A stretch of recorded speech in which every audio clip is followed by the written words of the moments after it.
House Republicans will try once again to make progress on President Trump's so-called One Big Beautiful Bill. Conservative Republicans blocked the bill from advancing to the House floor on Friday. They want even steeper cuts to Medicaid. The Big Beautiful Bill is already estimated to leave millions uninsured. House Speaker Mike Johnson wants it passed by Memorial Day. With that in mind, the House Budget Committee will burn the midnight oil and meet tonight at 10 p.m. You know, they don't like working on the weekends. I know they don't want to work at 10 p.m. They'll hold another vote on the package. Joining us now is a member of that committee, Democratic Congressman Lloyd Doggett of Texas. Congressman, thank you so much for joining us. It's early for you because you got a late night ahead of you.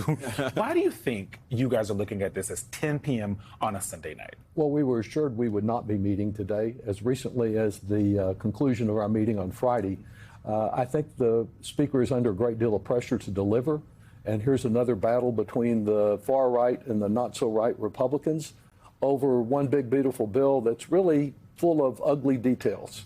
And so I think ultimately the far right will fold as they did on the original budget resolution, and the moderates will fold and they may push their bill through, but there's no certainty to it. It was a little surprising on Friday when as many as 3 or 4 members held out. Are you worried that the concessions are actually going to be more cuts, steeper cuts to Medicaid, and not like when rollbacks start? Well, I think the idea is to move them up. And yes, they want more. And they also, not only do they want to deny health care to so many of our neighbors, but they want to eliminate the great renewable credits that are generating jobs all over the country and helping us respond to the climate crisis. Their concern about our budget deficit is not misplaced. I share that. We had over almost $1 trillion in interest paid last year. The solution is where we differ, not on the danger of a debt. They talk fiscal responsibility, but they practice fiscal irresponsibility. And according to the Committee for a Responsible Budget, the only question is how many trillions of dollars they add to our national debt. At the same time, they're doing so much harm to health care and renewable energy.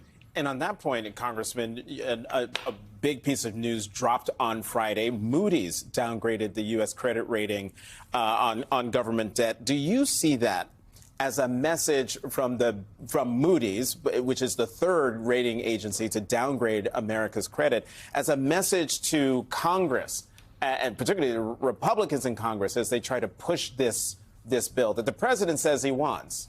Well, I do. And it's a message of concern because when we begin spending more on interest on the federal debt than we do on defense, there's a problem. And with Trump's erratic economic policies generating higher interest rates, that number may soar.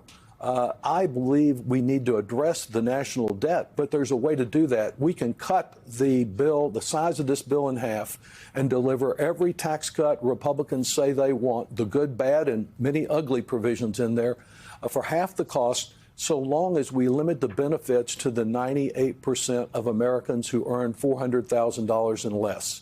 I think that Elon Musk and the billionaire class that were on parade at the inauguration don't need another tax break.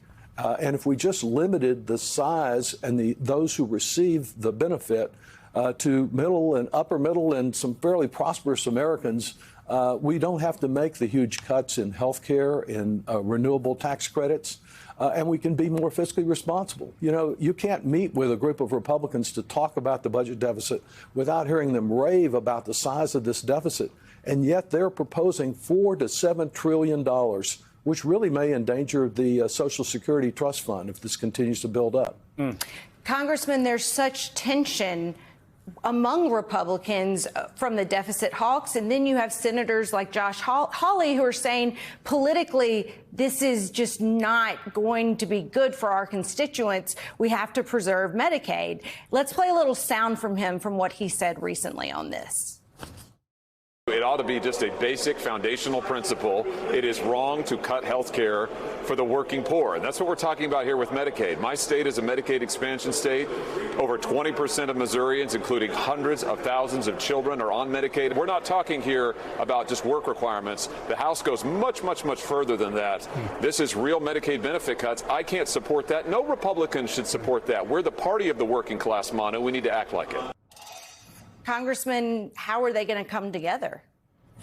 Well, they'll have difficulty coming together, but both sides usually end up folding. You know, it's maybe surprising to some to hear Josh Hawley say that, but rural hospitals are closing all over this country, and getting access to health care for many rural Anglo members as well as people of color is really important. In a prosperous community like I represent, Austin, Texas, half the babies born there are reliant on financing because of Medicaid.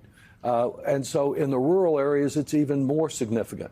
In addition to the Medicaid cuts are the changes, the refusal to continue the enhanced tax credits for the marketplace plans. That means many people that are relying on the Obamacare marketplace to get their health insurance, they're going to lose out in only 7 months because of what Republicans are doing. A total of almost 14 million Americans denied access to a family physician and vital medications. Congressman, there is a myth, a rumor, a dog whistle that folks who are on Medicaid are people who are taking advantage of the system. They're able-bodied people with they ain't got no children. They're just running around just getting health care when they could get it from someone else. But I want to pull up I want to fact check that a little bit. Kaiser Family Foundation, we have some polling. 64% of Medicaid covered adults work full or part-time. Working part-time, 20%. Full-time, 44%. Not working due to retirement, inability to find work or other reason, 8%. Not working due to school attendance, 7%. Not working due to illness or disability, 10%. Not working due to caregiving, 12%.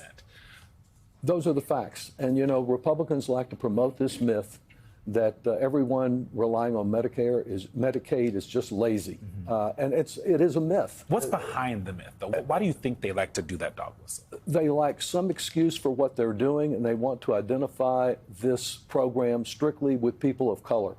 It plays on the overall racism of this, that is the mark of this administration. Medicaid is providing care to so many seniors who rely on this, who actually would not be able to be in a nursing home. One of the ways they pay, of course, for this bill, they say, is to take the nurses out of nursing homes and not support the adequate staffing there. But it is a myth that they continue to promote, just as they promote the myth that they're doing something to address the budget deficit when they're actually making it worse. Congressman Lloyd Doggett, thank you so much for being with us today. And